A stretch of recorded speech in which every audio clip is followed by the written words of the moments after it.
50 million podcasts out there. We're grateful you chose Toilets to Titles. We get fantasy football advice to get your crap team to the finals. From Nate's cousin Eddie Persson and his unapologetic love for Chubb and Justin's hatred for Chris Ballard, our show is as good as a belly rub. Mark is the best of the NFC West, putting down Penguin Pete with his love for the Rams. Grab a whiskey or a beer, we're glad you're here. Welcome to the family, a plan for gibberish and rambling. We have recent news and games of the week. We talk PPR and weekly streams. Start them and sit them, keep them or quit them. Hit the like and sub buttons for the fellas. Got any suggestions? Just tell us. All right, y'all. Welcome back to Toilets and Titles. I bet you can't guess, Mark. That's my least favorite genre of music out there. That was Old honky tonk country, right? that was both styles of music, country and western. No, it was bluegrass actually. that was the genre that I had listed on that AI generated intro song. But for those of you that missed the intro and are still with us, we appreciate you tuning in. Toilets and Titles, episode 260. Today we're going to talk a little bit about the wild card round. We're going to kind of give Mark a chance to stand up on his soapbox for his Rams, and we're going to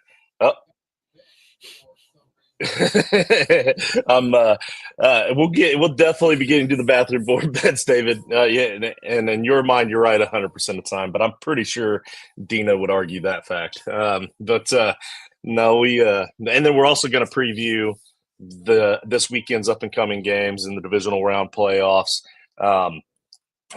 David, sorry about your Steelers. Sorry about Jason's Bucks. Sorry about Nate's Packers, and then obviously my team didn't even make the playoffs, is what it is. Very expected, but we do still have representation in the house. That's Rams house. Go ahead, man. It's just run with it. I'm not gonna make you wait to talk about this game. Hell yeah, man. That game was awesome, right? From the get-go. I loved the coaching early on. McVay, typically conservative in these type of games, trotted the offense down on fourth down on the very first drive. Minnesota ended up jumping off sides, so we didn't even have to go for it. But at least we were out there going for it. Yeah, Rams by 1 million. We just ran them right out of our stadium in Arizona. David wants us to just kind of skip over the Steelers game like the Steelers did. So we'll make it quick. But what's up, guy? Hey, Duarte. Duarte's also in the house. Appreciate you guys tuning in and staying with us after that intro.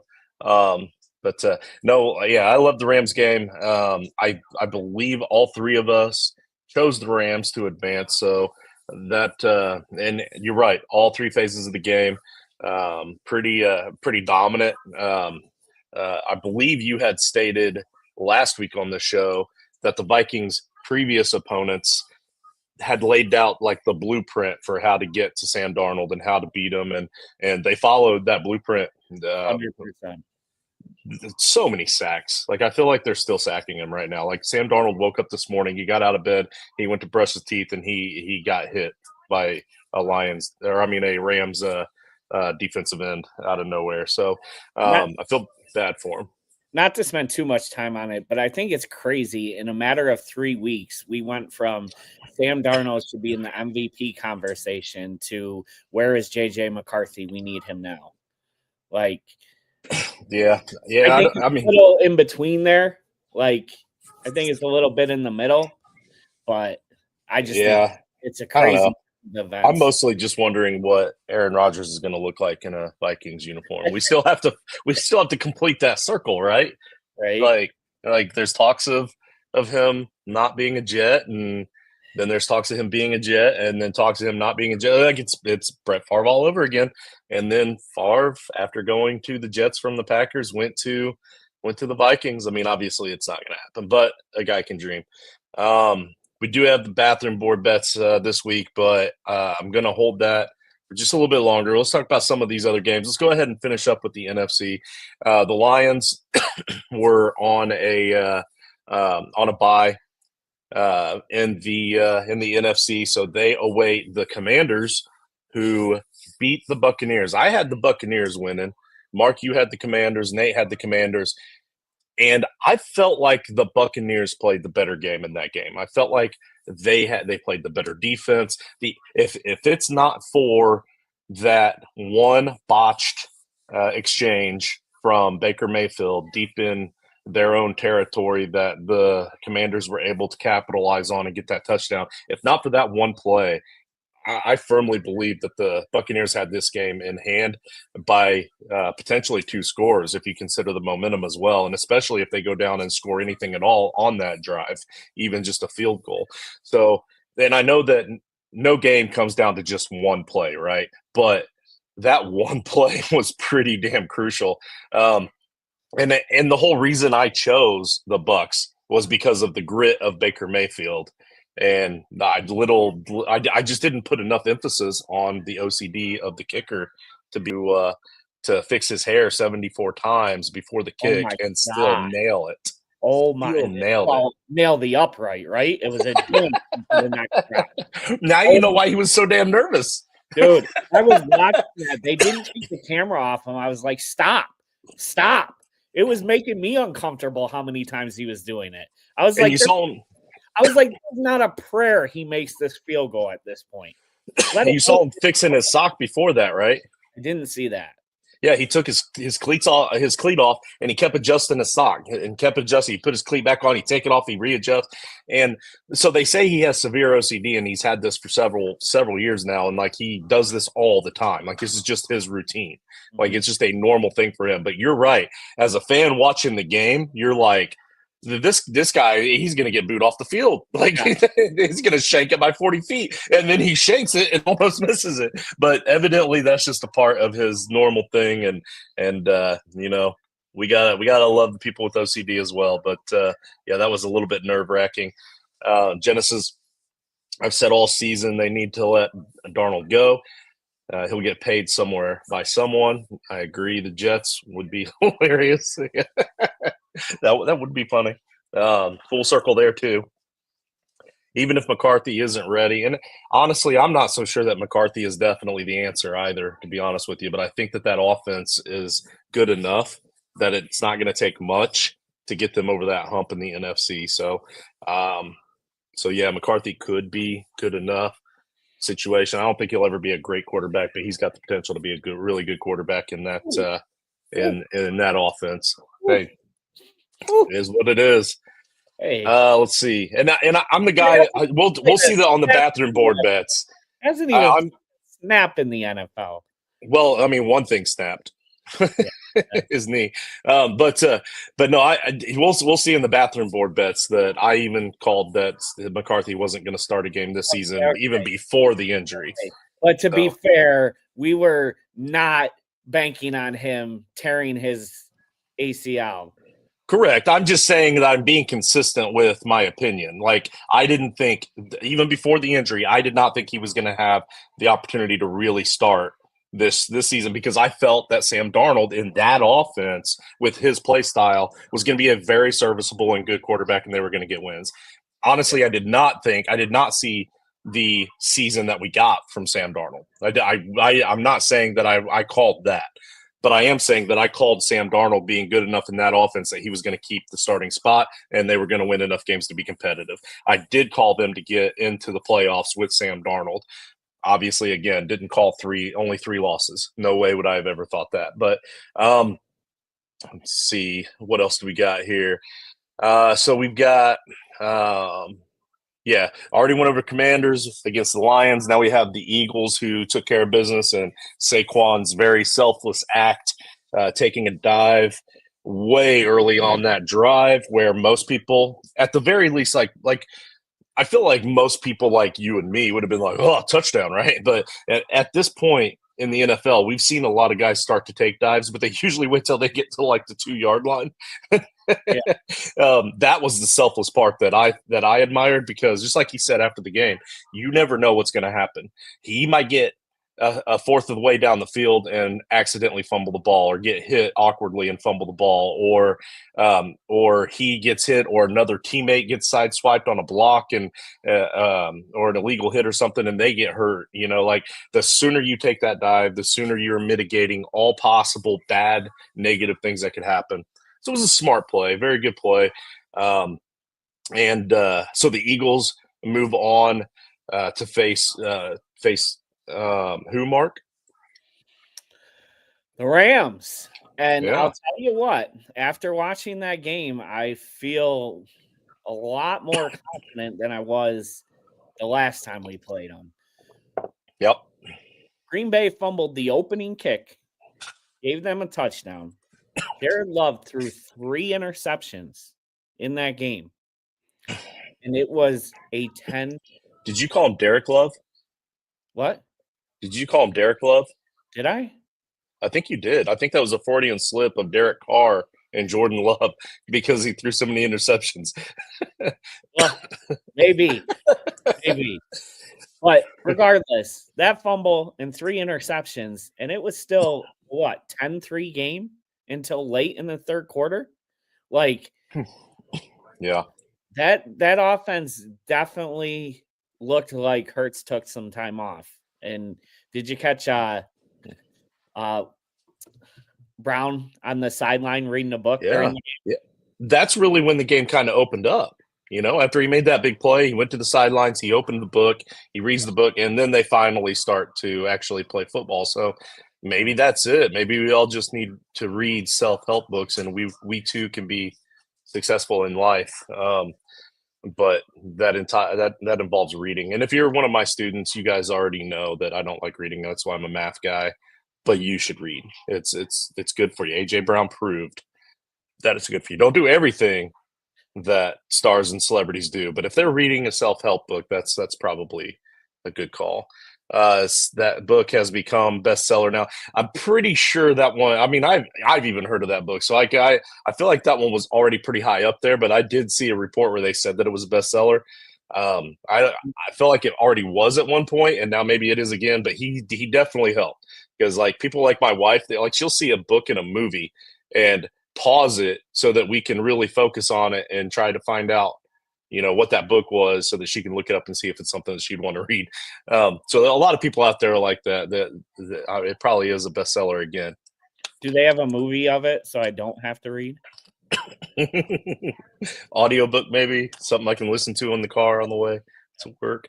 All right. But, no, I picked the Packers in that game, and I fully believe if Jordan Love didn't pick that game one of his worst games of the year, they could have very well beat the Eagles that day. Well, to be fair, I'm pretty sure that they went to the local community college at halftime to grab some more wide receivers for him to suit up for him to throw to, because that entire team was depleted. Like, if they even would have actually pulled it off in the end, they wouldn't have had enough of a squad to even compete in the next round anyway. And honestly, the Eagles suffered a lot of injuries as well. So it'll be interesting to see, like, nothing near as bad as the Packers, but it'll be interesting to see how they patch that together. It's not like they get an extra bye week or any time like that. So they're going to be playing again this weekend. So it'll be interesting to see how that all unfolds. But I agree. The Eagles looked kind of stagnant for a lot of that game. The Packers played up. They played great defense. So there is that. On the defensive side, they played up. But the Rams have been playing a much improved defense. That defense, the first several weeks were completely pitiful, and you could start everybody against them. And then they've just progressively gotten better and better each week. Part of that is getting injured players back. Part of it is just coming together. Part of it is coaching. We all know that the Rams have one of the best coaches in the league for sure. But so it's all kind of coming together in the right spot at the right time for the Rams. So there's that game. Oh yeah, go ahead. I was just going to say, I think I still can't help but think if Aaron Donald decided to play one more year and could play next to Jared Verse, Kobe Turner, and Fisk, man, we wouldn't even need a secondary. Me and you could play cornerback out there, and we still get away with it on defense. All right, so I originally had the Lions and the Eagles advancing in the NFC. I'm not going to change that. We're going to keep our predictions moving forward, but if I could change it now, I would definitely go with the Lions and the Rams now after watching both of these two teams play in the first round, seeing the way that the injuries fell, seeing how the teams responded. Like Hurts really did not impress me at all. He's starting to look like he typically does at the end of the seasons. So I mean, if I could change it, I would go with the Lions and Rams. Plus, that's the NFC Championship I want to see anyway. I'm kind of somewhat a Lions fan anyway because of my son being a Lions fan. I've always rooted for Matthew Stafford. I'm a huge fan of Puka and Cup. Kyron Williams has won me over. Like that's just a fun team to watch. So that's a great story. So I mean, I would just love to see that be the NFC Championship game anyway. You already had that as your NFC Championship game. I'm assuming you wouldn't switch. No, absolutely not. And I really wanted the Lions this week is what I wanted. I wanted the Lions this week because of Dan Campbell and Kevin O'Connell. I'll see you in 2 weeks. Like they were just going to steamroll us. Yeah. How about not only that, but getting them right off of a bye too can sometimes be an advantage for the lower seeded team in that situation. So yeah, this week would have been the better situation, but is what it is. Let's see. AFC Chiefs had a bye. Chiefs will be playing the Texans. None of the wild card teams won. All the divisional winners won in the AFC. So we've got the Chiefs going up against the Texans. That Texans and Chargers game was the only one that I got wrong.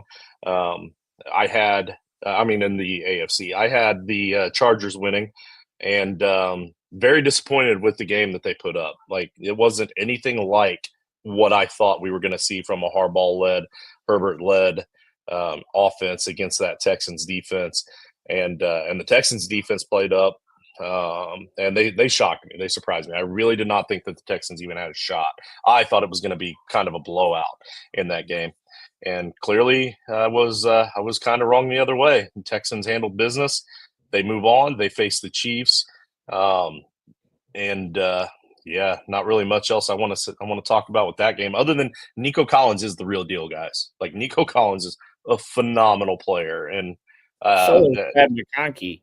My fantasy championships would also, agree that Nico Collins is a phenomenal player. But yeah, Ladd McConkey is also going to be a phenomenal PPR player, especially once they start to learn how to utilize him the right way. It got better as the season progressed, but also maybe that was a rookie getting better too. I don't know. But either way, that his usage got extremely corrected and efficient more towards the end of the season, running him in and out of the slot to the outside receiver spot and not just keeping him solely in that slot position really helped. Moving him around the field, putting him in motion. Like these are all like in short yardage situations, mostly like he's not a deep ball threat really. Like he can be, but you got to set up that short yardage stuff first with Ladd McConkey. So, and then let him break the play. So I love how they set him up. I agree with that. He's going to be a phenomenal player too. Fun to watch. Let's see what else we got. Ravens and Steelers. Ravens handled business just like I said they would. Dude, this is a totally different Lamar. You and I have had a back and forth on the Discord. By the way, check us out on the Discord. You would have gotten to see that little back and forth between Mark and I, but it's all in good fun. We all know that he's incorrect, and Lamar is the real deal. No, the problem is earmuffs, David. The Steelers are garbage. They absolutely laid down in that playoff game. Their strength is stopping the run.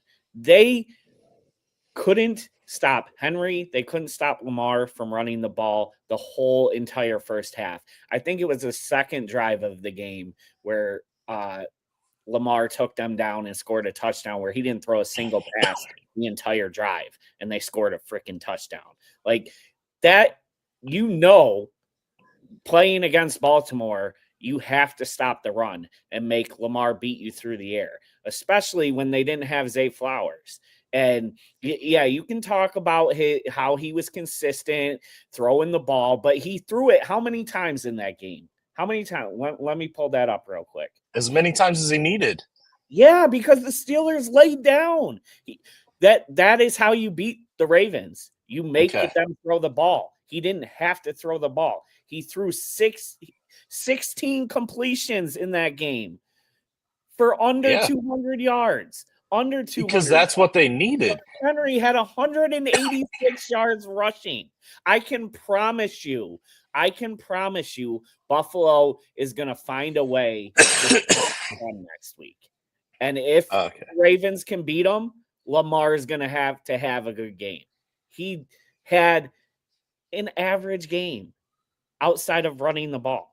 And just like I said in the Discord, when they needed him to throw the ball just before halftime, they only had just over a minute and a half to score.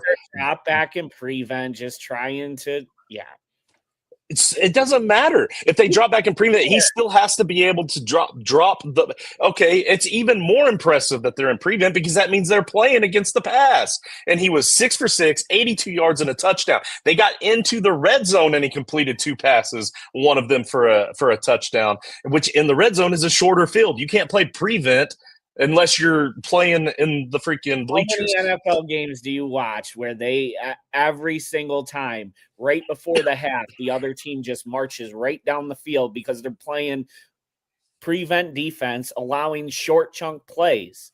That's what I don't see Anthony Richardson being able to do that whenever the other team goes to prevent defense because he sucks.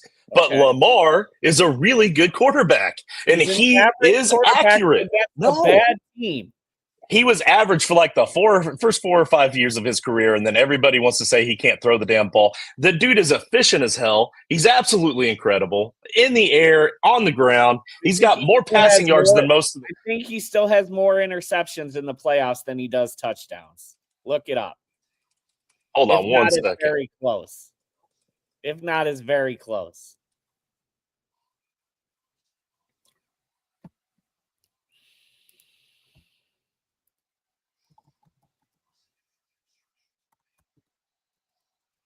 All right, let's see. There are only 5 players in the NFL that has more passing yards than Lamar Jackson. There are, of course, I can't. Ravens are 2-4 in playoff games with Jackson under center. In those contests, he's completed 57.4% of his passes with 6 passing touchdowns and 6 interceptions. Dead on. Okay, say that again. Which part? The whole thing? Yeah. The Ravens are 2-4 in playoff games with Jackson under center. In those contests, he's completed 57.4% of his passes with 6 passing touchdowns and 6 interceptions with a passer rating of 75.7. Okay, and like I said, this is a different giveaways per game and 4.3 sacks per game. Most of those happened earlier in his career. The more recent years that they've made the playoffs, he was injured during or before right before the playoffs, or didn't play in the playoffs. He's only had 2 bad playoff games in the second half of his career. This is a different team around him. So he is an incredible football player right now, especially with a much better team around him. So he's got the confidence. Incredible athlete. He's not an incredible quarterback. Okay. Among qualifying quarterbacks, in other words, quarterbacks that have more than 250 attempts, he's 10th in completion percentage as well. Just throwing that out there. So that's pretty damn good. Regular season is a different game than the playoffs. Second most touchdown passes. Only 41 touchdown passes. 41 touchdown passes, and he can't throw the ball? Most teams, other than the Steelers, when it's playoff time, focus on the team's weakness. They make Lamar throw the ball. That's why he's 6-6 with 6 touchdowns and 6 interceptions. Okay. You're going to see a difference when they play a better team next week. Okay. Well, I'm just saying this is a different Lamar. So we're not. This is a regular season game for him. He's not treating this like it's the playoffs. He's out there loose as a goose and having fun, throwing the rock, and just having a great time. He knows they're going to dominate, so there is no pressure. A different quarterback. All right. Well, he's got the Bills this week, right? Yeah. So the Bills they're going to lose. That's what the Bills do in the playoffs, right? That both of these teams lose in the playoffs. Bills lose in Super Bowls. Well, more recent history, they just flat out lose in the playoffs. They don't even make it to the Super Bowl because they've had the Chiefs to contend with. So now they just lose in the playoffs. So now that the Bills, the Ravens. Josh Allen can't make it to a Super Bowl, right? So you're saying that the difference here is what? Like, what's the difference? The Ravens are 2-4 in the playoffs with Lamar. What's Josh Allen's playoff record? Let's look it up. I don't know. You can look that up, but anyway, 6-5. He's got a winning percentage. I had the Ravens beating the Bills in the divisional round. I'm not changing that. I had the Chargers beating the Chiefs. I wish I could. I can't change it, but if I could, obviously I would change that. Now I'm definitely going to have the Chiefs over the Texans because I think that was a one-off. But the Texans surprised us last year with a couple of those one-offs that we thought were one-offs. But I do love the coaching there. It's just they haven't played like the Texans all year. So that game really surprised the hell out of me. And I think a lot of that had to do with who they were up against. The Chiefs don't give up this game. So it's going to be the Chiefs and the Ravens for me in the divisional round. You have the Chiefs and the Bills. Sounds like you're definitely going to keep that. Yeah, 100%. 100%. Yeah. Let's see. So that's the AFC NFC breakdown, how the wild card games went. Fun stuff, fun little conversation there. That took a little bit longer than I thought it would. So we should probably jump right into the bathroom board bets. Let's see. David, just remember, I'm on your side in this one. It was because of how good Lamar was and not because of how bad that really, really good Steelers defense is. He just made them look bad. Let's see. I guess I don't know. Is that me taking David's side, or is that me taking a backhanded compliment to his team? Sorry. We'll move on. Let's see. Real quick though, the Steelers are in a tough position, right? Because Tomlin's never had a losing season. They're in the playoffs almost every year, but they're out in the first round almost every year. What do you? I don't know what you do to fix that team. They're obviously a quarterback away, but it's hard to get a quarterback when you're winning 9+ games every year. And fire Tomlin, he'll immediately get another job somewhere else. But maybe it's smart to fire him so you tank for a couple years and rebuild. I don't know. Yeah, his teams do tend to choke at the end of the season. I'll say this much, though. The one thing I've always liked about Tomlin is it does seem like he at least has that desire and fight to win. He wants to win every time they're on the field, no matter what. I love him as a coach. As a Colts fan, I would love to see Tomlin come here because we have a talented team. We need a coach that really wants to win. Unfortunately, we have a GM that doesn't want to give up on our crappy coach that he hired because he also sucks at his job. It's Chris Ballard, by the way. He's horrible. I would not advise anybody at a McDonald's to hire his ass. Let's see. Yeah, we're about to get Darnold. All right. Bathroom board bet. Now that's blasphemy.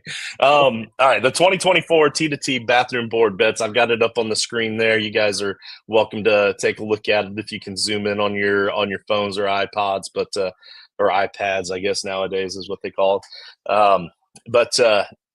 We got the bathroom boards bets started with an ongoing debate between myself, you, Mark, and Wicked. In the Discord all season. This was kind of a back and forth, but it was T. Higgins and how good or bad he was. Now I'm going to be willing to admit that I was mostly wrong about T. Higgins for this season. I will say the best ability is availability, and he did still miss games because he was hurt like he usually typically does. The difference here, though, is that this time when he was actually in the game, he played well. And this time, if he actually played and you started him, you got really good fantasy points for him. This is the first season in his entire career where every single week you could count on him to be a part of the game. Like he was a constant, consistent target. There were a few games that, he didn't do well, but Nico Collins had a few games like that. Justin Jefferson has a few games like that. Like, if it's just a few games, no big deal. He still finished really well. I think he was 17th overall in the season. Yeah, 17th overall in the season. But like I said, I probably will still be hesitant to draft him because he tends to be overdrafted for what he performs. But also, I'm not going to give people crap next year for drafting him where they draft him, because when he is healthy, he definitely proved that he deserved to be out there. And that's the part that I'm admitting that I was wrong about. Even though I won the first bathroom board on him because he did not finish as a wide receiver 1. He would have had he been healthy the whole season, but I can always count on him to miss a few games. That's the only reason I won the first bet. Yeah. The only thing I'll say about that is I went back and looked at our discussions and when this whole thing arose in our debates, and there was never any talk about him missing games. It was about him being inconsistent when he's on the field and how he had nothing better than wide receiver 3 numbers. And when you brought up the board bet that we'll get to in a minute versus him and Judy, I even said the only way I'm losing that bet is if he sits out this season and misses time. So, I mean, that's part of the game, but well, as far as production wise, like if you look at a points per game, he was the number 6 overall receiver on the season. Yeah. So maybe I didn't put that in the Discord, but I guarantee you there's video of it because I've talked about him like that for the last 5 years. One of our very first episodes, actually the first episode I was on with Coach was when he had trifocal fantasy football, and I had drafted at the time Tyler Boyd over T. Higgins, I believe it was. I believe that's who it. And we have recording of John Lobb very vocally, loudly saying "wow," like it was a drawn out wow, and he gave me shit for it. And that year, Tyler Boyd outscored T. Higgins because he was healthy. So like. So even though maybe I didn't put it in the Discord, that was always a part of it with T. Higgins. That's a part of not knowing when to start him because he gets hurt early in games, or he'll try to play hurt and he doesn't play well because he only takes 10 snaps or whatever the case is. But usually that's the case.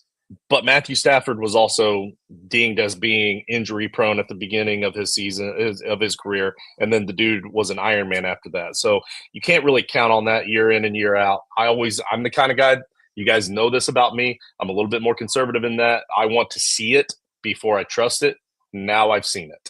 So I'm not saying I'm going to trust it to the tune of drafting him in the first or second round like a lot of people are going to do. Probably second round if I had to estimate.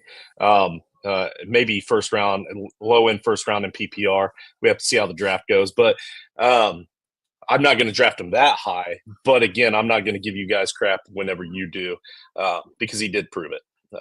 And he proved it to the tune that I lost the next bet against you when you said he was going to be a wide receiver 2 or better. And I feel that you were confident he was going to be pretty confident he was going to be a wide receiver 1, but you knew how down on him I was, and you knew that I would take the bait at 2. That's probably why you made that bet. I think there was more where I wasn't. There were more scenarios where I wasn't willing to go to the 1, and I stuck at 2 because you had Burrow's injury going into the season, right? And you also had him and Chase holding out for the majority of the preseason. So he didn't end up playing in the first 2 games. So that was 2 of the games that he missed. I can't remember. Was he injured, or I think it was part of the holdout as well? Yeah, no, with Higgins, no, he was injured at the start of the season just before the first game, like 2 or 3 days before the first game, because I remember thinking, yep, here we go again. And I thought I was going to be right on him all season again, but again, like I said, I admit that I was wrong about him when it comes to that. So let's see, Jeremy Chin, top 8 DB. I'm not going to go over all of these bets, but I am doing this one just because this was the only bathroom board bet that Coach had before he left us. He said that he would be a top 8 DB in IDP.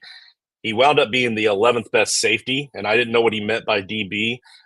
So I looked at DB and cornerback, and he would have been 10th at cornerback. This is based off of the IDP scoring in our Patreon-only IDP league. That's patreon.com/toilets and titles. Please log in there and support us and help us out throughout this off season to help continue to bring you more content. But based off of that scoring system, he would have been 10th or 11th, depending on if he were a cornerback or safety. So I did win that bet. And the only other one I remember seeing that was IDP based was Max Crosby and TJ Watt. Genesis obviously chose TJ Watt, and obviously Rich chose Max Crosby. They both went with their guys. Watt had the edge by quite a bit here. Watt finished second. Crosby finished 19th. Crosby did miss 4 games, but even in points per game, Watt still had him by about 2.3 points per game. So Genesis very clearly won that one, even though Crosby still had an incredible season. And then we had another T. Higgins bet. This one I felt a little bit more confident about at the beginning of the season. Then as the season went on, I kept getting more and more nervous for it. I chose Jerry Jeudy, and Mark, you and Wicked both had T. Higgins. And this is just a straight up who was going to score more fantasy points. At the start of the season, Jeudy he didn't have great games, but Higgins was out. And I thought Higgins was going to miss half the season, stupid little injuries here and there.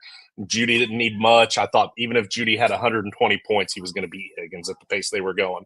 And then Higgins comes back. He blows up. He ends up taking the lead. Then they finally are able to move on from Watson, and we get Crabman in there, and he's slinging the rock like he always does everywhere. And Jeudy ends up taking a huge lead. Well, then Higgins, or they end up benching. Why am I spacing on his name? I'm calling him Crabman. Winston, Jameis Winston. They end up benching Jameis Winston, and then I'm stressing because now they don't have somebody slinging the rock like crazy. T. Higgins ends up coming on the scene even more and took the lead. And then at the end of the season, it started to balance out again where Higgins was just having not his normal games, but like he came back down to earth a little bit more towards the end of the season, where Jeudy started getting a whole bunch of PPR points. That was the last couple of games, and that really helped. And I ended up winning this bet. So this one was back and forth. This was a fun bet to watch.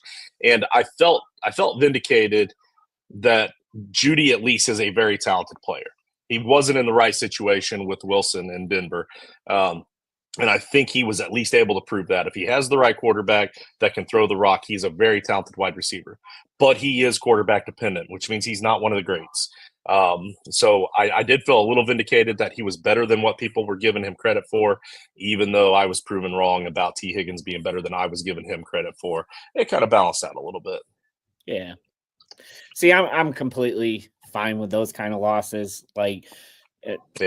From my perspective, I'm always going to take the guy I think has more talent. I'll risk the injury if I lose because of an injury, which a lot of my fantasy leagues this year tanked out because of injuries.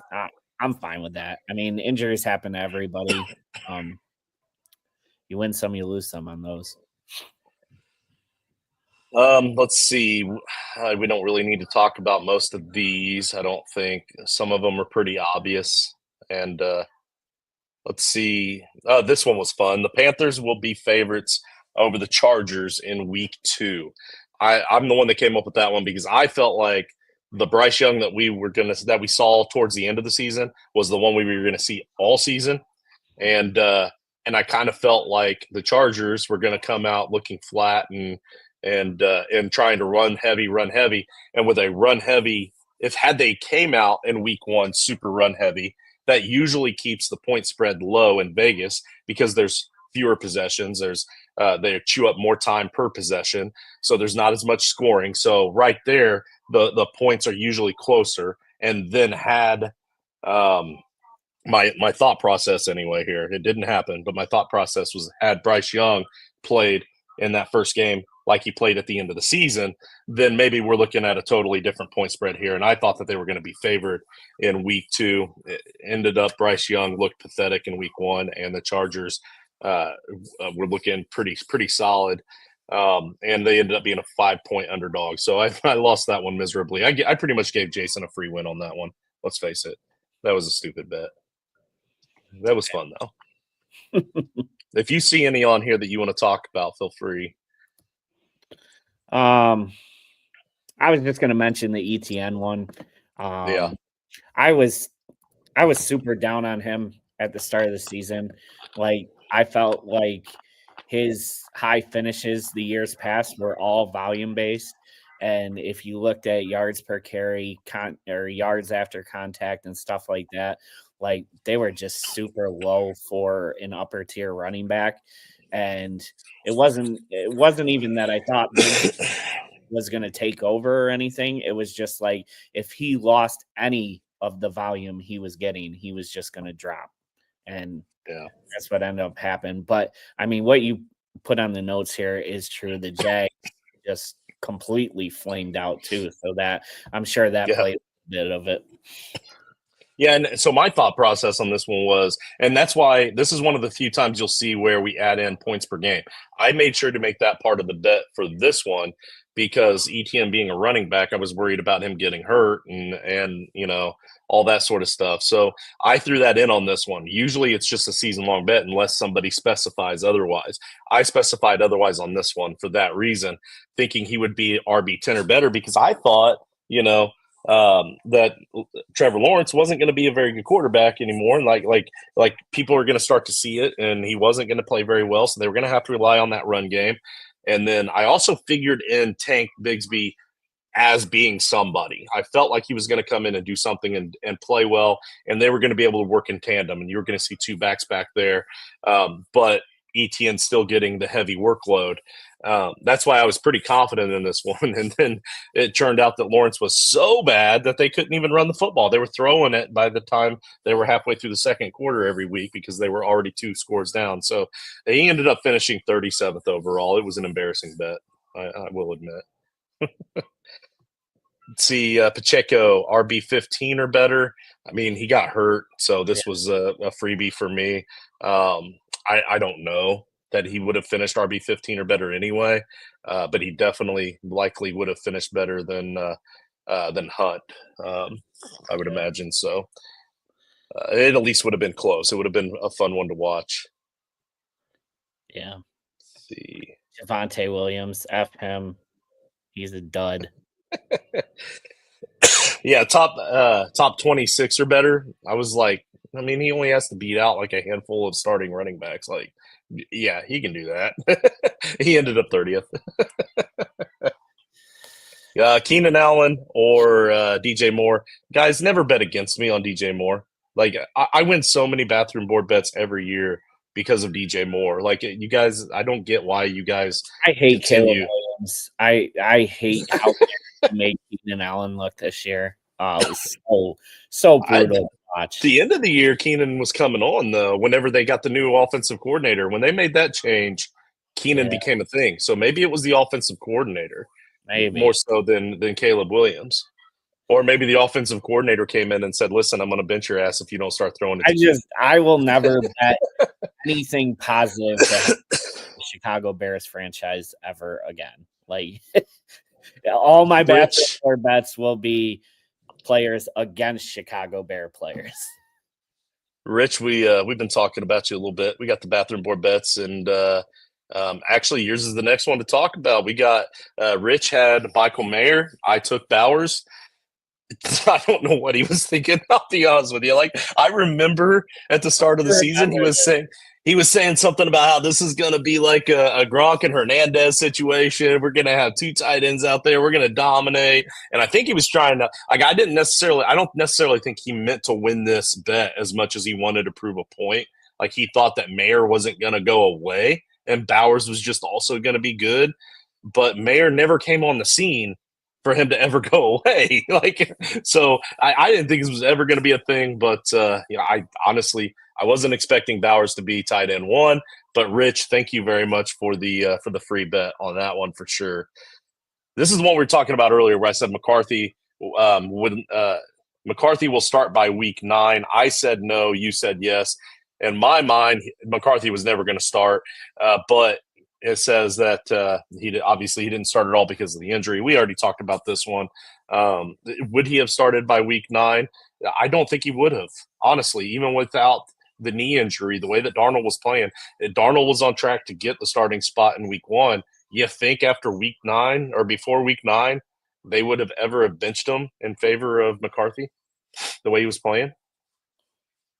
Yeah, I don't know if Darnold would have actually started the first game. I think when we were originally having that conversation, I thought Darnold or McCarthy had a chance to start the season.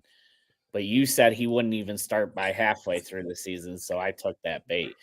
But Yeah, even as they were prepping for week 1, they had said that it was going to be Darnold at one point. If Darnold started the season, he probably wouldn't have started at all, just because looking back at the Vikings season, their schedule outside of their division opponents was one of the weakest in the whole league. Yeah. Now, there is a good chance that had J.J. McCarthy not been hurt, that we would have saw him come out in the second half against the Rams this weekend. It's true. Let's see. I'm glad that didn't happen because, us Michigan guys, they can make anything happen. He might have led the greatest comeback in NFL playoff history. No, that was wasn't that your game? You talking about? I don't think so. The biggest comeback in the Colts history wasn't actually a playoff game. It was the Colts against the Buccaneers, and it was a regular season game, but it was a Thursday night game. And I remember it because I was working second shift at a factory, or no, third shift at a factory. So I got to watch like the first half, and then I get to work and I turn on the radio and I'm thinking, well, let's listen to how this crappy ending is going to happen, because they were down by like 21 or something like that whenever I had gotten out of the car listening to it on the radio. So I turned the radio on when I'm on the line, and I'm hearing this comeback happen, and it was pretty wild. That was a lot of fun, but no, that wasn't a playoff game. But the next one was fun. I got embarrassed on this bet. I said that Justin Fields was going to be a top 15 quarterback in passing yards only per game in the games that he actually started and finished. So I was very specific about it. Like, I felt like my point was that he was a better and more efficient and effective quarterback than people were giving him credit for because of how bad he played in Chicago. As it turns out, in games that he played start to finish, there were only 6 games. He had 184.3 passing yards. He finished 33rd overall in that category. So it turns out I was wrong, and Justin Fields just really sucks. That's what you and Nate won. That's why you and Nate won that bet. I mean, and that's the scary thing. I know a lot of Steeler fans, and they're not happy with Russ. And they're like, well, why did we bench Fields for him? Well, you cannot be happy with Russ, but that doesn't make Fields better than him. Fields is worse than Russ, and Russ is not good. So, yeah. I mean, they were winning in spite of him because that Steelers defense is so freaking good that you're not giving them any credit for. So, all right, let's see. The only thing I'm going to say about the Hawkinson versus Kraft and Musgrave bet, I did that because I didn't think that Kraft and Musgrave were going to be a thing at all. Obviously, Musgrave got injured early, barely played this season, but Kraft seems like the real deal to me. And so I do regret making that trade. And especially after this last playoff game where Kraft pretty much said, our team sucked. We have so much more we got to work on. We didn't do things right. Like, he's only a second, third year player, and he's talking about taking on leadership roles and trying to do all he can to help fix what's wrong. I like the way he talks about the game itself, and he's not afraid to admit that the organization itself was partly at fault. He even straight up said it. Like, these guys, he hasn't gotten his big, huge after rookie contract deal yet, and he's already saying, hey, listen, you guys need to fix your shit. So I like this guy. I like the cut of his jib, as Coach would say. So I'm not going to bet against that guy anymore. Nate, I apologize. You're welcome for the free win here. You and both Mark, you and Nate both got a win off of me on that one. Derrick Henry. I drastically underestimated Henry. I thought he would probably lose a step, but here we are. I wonder how we Turns came out up with the 13.5. That's a pretty high number. because that's what Vegas was saying Okay. at the time. So I said under. Yeah, it is a high number. I said under, you said over, and I remember you were confident on the over, even with the high number. I was, And he hit 16. So I mean, that's 2.5 over it. So I mean, it wasn't a fluke. I'll say that. No. It wasn't a fluke. And I lost another one with Henry earlier. I was hoping you didn't catch it. But I did win this one. Roma Dunze. That's why I didn't bring it up. It wasn't with me. Gotcha. Roma Dunze over under 749.5. So, Rich, you proved your point because he had 734. So it was pretty darn close. I didn't think it'd even be that close, but I still won the bet. So, nana boo boo. Let's see. Here we do. We do have Rich still. He's in the chat. He said Mayer was out the whole season, basically. I couldn't have told you because even if he was available, he wasn't going to play much with Bowers there. Kraft surprised me. Yeah, I agree. Maybe I'm wrong about Mayer. Maybe he'll show us up next season. But it's not going to stop people from taking Bowers pretty high in drafts. I'll tell you that. I think a lot of people think he's the next Kelsey. He also could be the next Laporta and let people down a little bit next season. Who knows? Herbert, top 10 quarterback. I said no, and I thought that I thought he was going to be more like 15, 18. I think I had him ranked around 17 to 20 with the possibility of going 15 to 18, somewhere in there. And he ended up quarterback 12, so he did scare me. There were times where he had big games, and I thought he was going to go above that 10 line. So this was a close bet. That one was fun. Yeah, that was very close. Hey, talk about your next one. I know it wasn't you, but it involves your boy. Chase Brown. When I was reading through this, and I saw that you took Chase Brown in week 1. I was very happy with you, but you didn't take it because you liked Brown. You took it because you knew Zamir White was going to suck this year. That's right. I hated Zamir White. I felt White was going to be bad. And that was if you remember right, biggest fail of the year was Zamir White. I fell into that trap at the end of the season. You were going on all preseason about how it wasn't going to translate to this year, and you were completely right, 100%. Yeah, and I was right about Brown also in the sense that, like, no, you I just just read the next one. Well, no. That's what I'm going to say. In the sense that I wasn't as on him as you and David were. Like you guys were all about some Chase Brown. I still liked the guy. I still wanted him. I still had him in several leagues because I felt like he was going to be a playmaker. He was going to have his opportunities. But I was just a little bit higher on Moss, and I felt like if they both stayed healthy throughout the season, Moss was going to do enough to be able to keep the job, and Brown was going to be more effective as a change of pace guy, and they wouldn't want to overuse him and take away that ability for him to come in and make plays and bring in momentum and all that. He ended up proving before Moss even got hurt that he was better than Moss. So I definitely was wrong about that aspect of it. But don't get me wrong. I was right about Brown. I just wasn't as right about him as you were. And I was wrong about Moss. And had he stayed healthy, he would have lost that starting job to Brown anyway. Like Rich said, that's the true legacy game. Yep. For those of you that don't know, that's a throwback to our Sunday morning Title Time show. We had a few big call outs for legacy games. Laporta, you had to expect a decrease due to the talent around him. I mean, yeah, and I mean, looking back on it now, in hindsight, I should have expected it. You're right, but I didn't. I thought the talent around him was there last year, and they had to cover all those other guys, and that's why he was open so much last year. And Laporta did pick it up second half of the season. So maybe it was injury related. I don't know what it was at the start of the season. Maybe they were just trying to pick their spots. But definitely, yeah, you're right. I should have thought about that. But let's see. What else do we got here? Pollard and Spears. I went with Spears because I really love the guy. He interviewed with us at the Senior Bowl. Great kid. Awesome player. I call him a kid. I know he's a grown-ass man, guys, but I'm like 150 years old, so I apologize. But he's a great player, great person. So I'm always going to be a fan.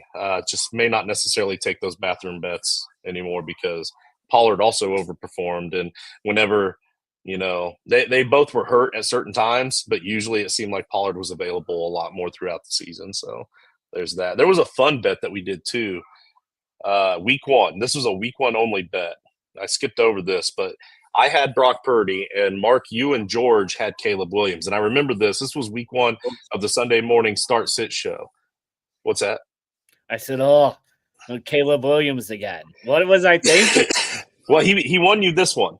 He won you this one because because I gave you guys 4 points. Oh. Or wait, yes, I gave you guys 4 points. It was a 6 point per touchdown pass leagues that we were betting on. It turns out, and you guys didn't even ask for the 4 points. I was just that confident that Caleb Williams was going to be that bad. So I took Brock Purdy and took the extra, and I went ahead and gave you guys 4 points. I was like, you know what? And 6 point per passing touchdown, I'm going to even give you guys 4 points because I'm that confident. And I was too overconfident because had I not given you the 4 points, I would have won the board bet. But since I gave you the foot, we were, but you won that board bet with 7.22 points from Caleb Williams in week 1. Yeah, I was gonna say I'm not even counting that as a win. Like you started reading it, and I'm like, ugh. Yeah, no, that's a lot. But one thing, reading through all these, I feel like we were very liberal with the board bets. What do you mean? Just like anytime we had a disagreement on anything, it became a board bet. Where I think it should be more like something we really have a distinct opinion on, not just every starter sit that we have every single week, which I feel like it turned into. It did kind of become that a little bit more towards the end of the season. Yeah, but I feel like early on we usually stick to it the way that you're describing. Let's see. DK Metcalf, a top 5 wide receiver into season. Rich, you're not the only one, man. You missed that one, but you're not the only one. There were a lot of talking heads in podcasting that were talking highly going into the season that DK Metcalf was going to be at least top 10. And he is an amazing talent. So it's just, I think personally, it's the offensive coordinator for Seattle because Geno Smith played incredibly well with his OC in 23, gets a new OC in 24, and suddenly he's back to looking like Geno Smith of old. So, I think that was the biggest difference. They fired the OC now, so they're going to get another one in there. Maybe he has a bounce back year. Alexander Madison over White. White was injured a lot, but Madison was just better anyway, and Madison still sucked. Don't get me wrong. I'm not taking a victory lap on that one with Madison. Some of these are just 1 week. What's that? Let's stop right there. Javonte versus Waddle. Waddle's dead to me now that I see that in writing that Waddle lost to Javonte Williams. Waddle is on my never draft again list. And actually, I had him in 1 week, and it was probably after this week that I went and traded him. I needed a quarterback. I got rid of him immediately. Yeah. Well, and that was just week 8 only. That bet was. So maybe that was matchup dependent. Maybe that was I can't remember. No, if you lose to Javonte in anything, you're dead to me. but also I'm really super down on Waddle, like always. I've never been a Waddle guy, so it was probably a little easier for me to take the Javonte side on that one, just for that reason.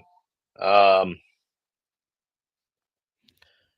that Kirk Cousins? Oh, this one was fun because we had an argument about it. This is the over-under 22 fantasy points for Joe Burrow in week 8. And then there was an argument about it because I guess the verbiage that was used was David had said he's not going to get wait. How was it? Oh, David said that he would definitely have 250 yards and 2 touchdowns. or more than 2 touchdowns. And I said, no, I'm taking the under on that. And then I figured up what the math was, because I was thinking in my head, 22 fantasy points is about what that would end up being, especially if you consider the possible turnovers. I just kind of averaged it out, and I felt like, you know what, let's make a board bet of 22 fantasy points. Somebody else piped up and said, well, he could still get those points or not get those points, but still get that yardage or the touchdowns. And I said, he's not going to get either. And I forget who they played in week 8, but I knew, I was confident he wasn't going to get either of those in that game.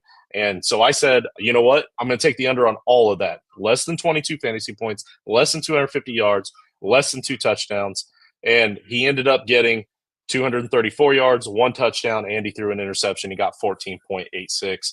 I felt really proud about that one. I called that game pretty damn closely. Like, all the fantasy players I had that I started correctly in that week, like week 8 was just a good week for me in general.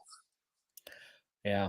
I'm shocked we don't have a Joe Burrow season-long bet on here anywhere, because you were so adamant about him and his injury not being able to play well this season.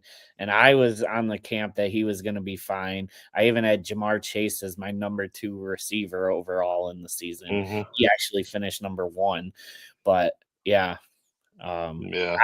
just reading through, I was surprised we didn't have anything on that, because we were on polar opposite sides. Well, you didn't really join the main show until right before week 1 there, when Coach kind of stepped away. So had you been with me all throughout the offseason last year, we probably would have. Yeah. Laporta, that was a fun one. Rich said that he was going to get at least 15 fantasy points 2 weeks in a row, week 8 and week 9. The reason it was fun is because he did get that in week 8. He had 16.8. So we were all kind of watching with anticipation for week 9. He only ended up with 4.8. So we did win the bet on him, but Rich still kind of proved his point that Laporta did have a little bit of a bounce back there in that second half of the season. Bo Nix, man. You know what, George? Anytime you want to throw a bet at me with Bo Nix, I will take Bo Nix, and I'm going to win more than I lose against you, buddy. Week 9, I took Bo Nix, knew he was a good quarterback, and he had an incredible season, 17.72 that week to Jordan Love's 10.92. Mark, you also took Jordan Love on that one, but I'm mostly calling out George on this one because he still thinks that Bo Nix is a bad quarterback. What's wrong with that guy? Let's see. This one's fun just because David gave 5 of us a win with his home team Steelers. He said they were going to rush for over 150 yards in week 11 against the Ravens.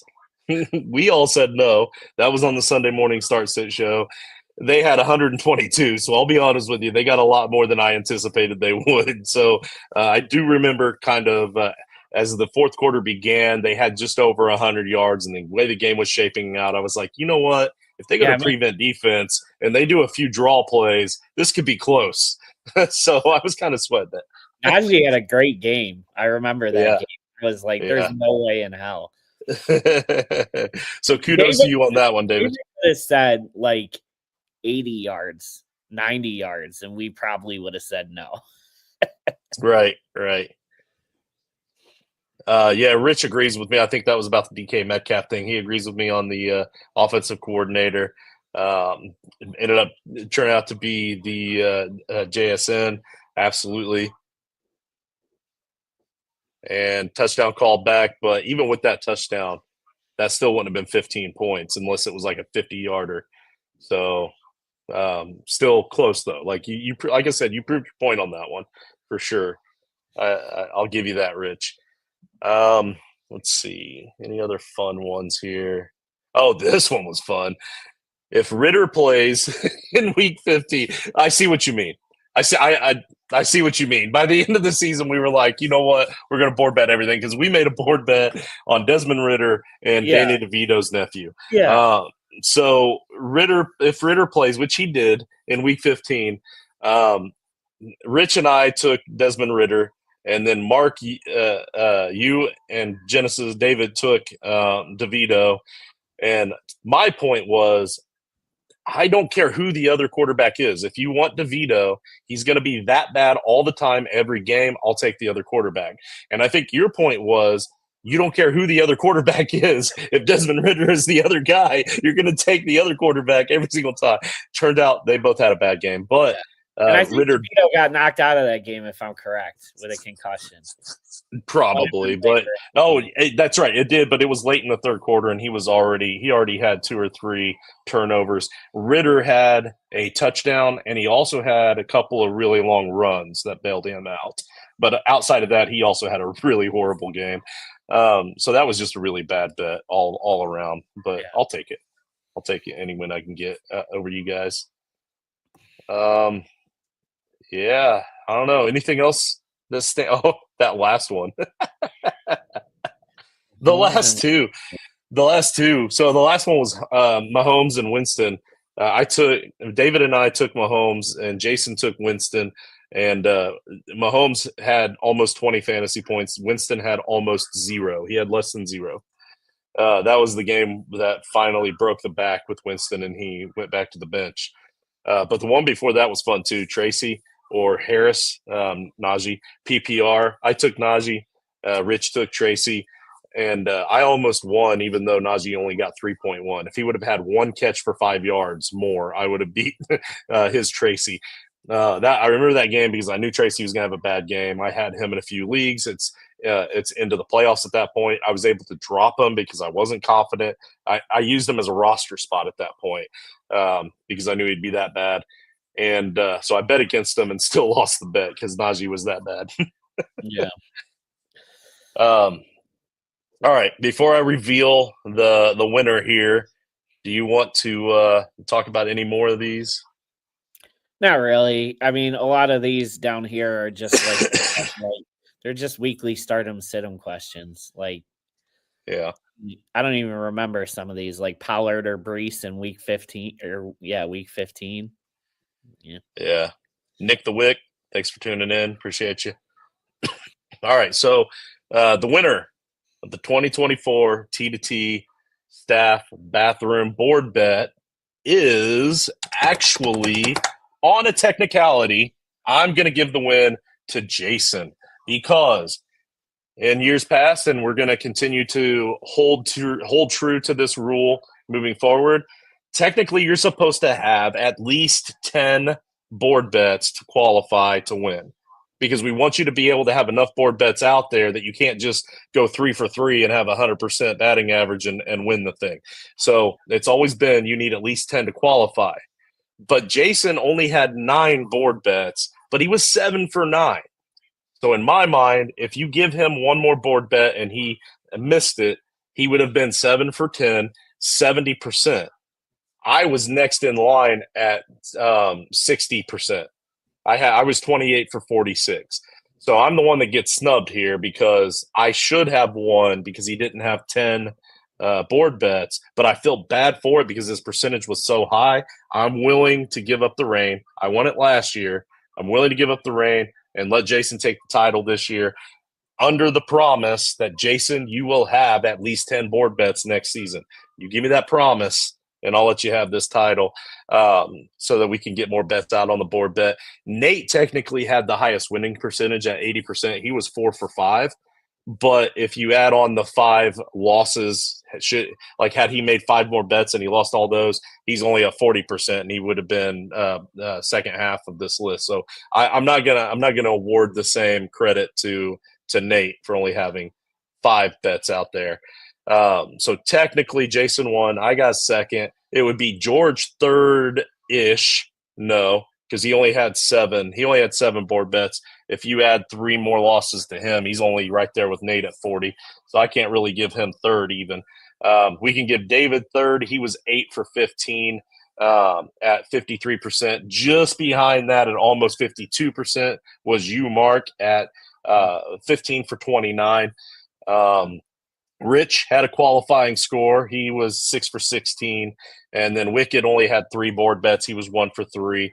Coach only had 1. He was 0 for 1. And Eric Harrison, who is a listener that watches the show from time to time and sometimes chimes in or here on YouTube, he was 0 for 1. He had a bathroom board bet against me as well. And you too, also watching, can watch, can enter in bathroom board bets in the comments during our shows at any time. And if one of the hosts on the show want to take the bet, we will absolutely take it. We'll mark it down. Not today, because we haven't started the 2025 board bet yet. But that will start soon. It really will, because there's usually a draft one out there. Like there wasn't this year, but like last year, you can go back and look, and the very first bet was Bijan Robinson will be a top 10 pick. Coach said yes. George said no. He was 8th, so Coach won. So like usually there's at least 1 or 2 draft on there. Sometimes there's a coach will end up at this team, or a coach will be fired at a certain point, or whatever for that's at the top. But yeah, so that was fun though. It's fun times. Absolutely. I think my strategy is going to be a little different next year. I'm gonna avoid any of the start sit bathroom bets on a weekly basis. More like future stats and stuff. Like it's got to be at least a couple week thing. Like, and it's got to be something that like I have a conviction to, not just who you want to start, this guy or this guy. I mean, I only take bets that I have a conviction for, even if it is a week. Oh, I mean, you have a conviction when you're saying a start sit, but like the Javonte Williams or like the Zamar White, I knew I was way wrong on him. Like I was big on him going into the season. It's right. Like where the weekly. I mean, do we even remember who they played in week 15? Yeah, no, not anymore. Board bet. Shador falls to Raiders at 6. I've said it all along. He's going to end up being a Raider, so I've got to take your side on this if we're going to do it. But again, I'm not super convicted on this one, so I don't want to take this bet. But I mean, Mark, you're welcome to. But here's my argument on it: is that Dion is the one that decides where he's going to go, and he's already said. He's already said the Raiders are a team that he's perfectly fine with his son playing for, and there's already at least 2 teams in those top 5 picks that he has said his son will not play for. Yeah. So we're going to see the next Eli Manning situation. He's came out and kind of like contradicted some of those. Like the Giants one, he kind of like took a step back on that, and he's like, well, I didn't really say that, but you kind of did. So I would have taken that bet if it wasn't for Dion, because normally I would say there's no way he makes it past the Giants. But with Dion, especially now, very well could be. Especially now with the talks of Dion potentially going to the Cowboys to coach. Yeah, like, there's no way he's going to let his son play for the Giants if he's coaching the Cowboys. No, he would find a way to make the Cowboys trade up and go get him. Yeah, that'd be a huge trade up, but definitely that would be fun to watch as a father, to see a father-son combo like that in the NFL. That would be fun to watch. And I mean, I'm a low key, like I've always kind of low key cheered for the Cowboys, and I am kind of in the market for a new team. I'm very serious about this. I know I've kind of joked about it from time to time throughout the season. But I'm at that point. Once they said that Chris Ballard and Shane Steichen were definitely coming back next season, and they didn't even take the time to consider firing those jackasses, like I'm very highly considering swapping teams, just because I'm so over this mentality of not wanting to win. Like that's exactly what Jim Irsay is showing here. He needs to give up the team to his daughters, let them run the team, but that's never going to happen. So if you want another reason to jump ship from the Colts, I did look it up, and I was partially right, but I was wrong too. You were right too.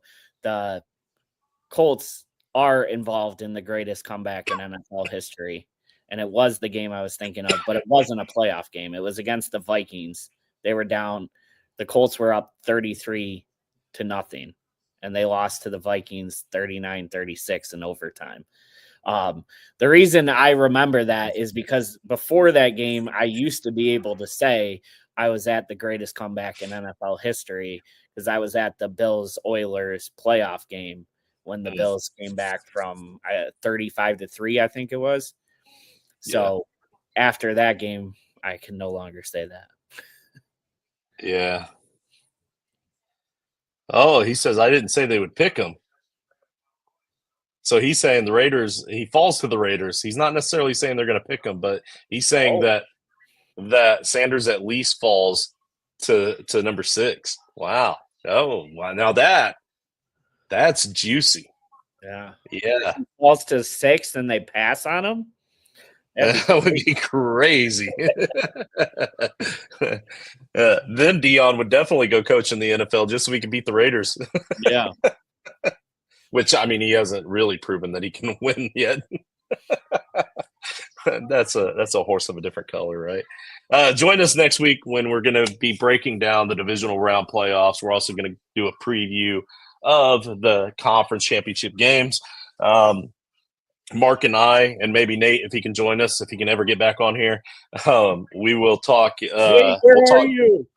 Yeah, especially next week, Nate, because I want to talk more bets next week. I want to make it more of a betting show next week, talking bets for the conference championship games. And you guys know I don't do bets like that very much, so I'm kind of relying on Mark and Nate to at least input some stuff in the doc for it for next week.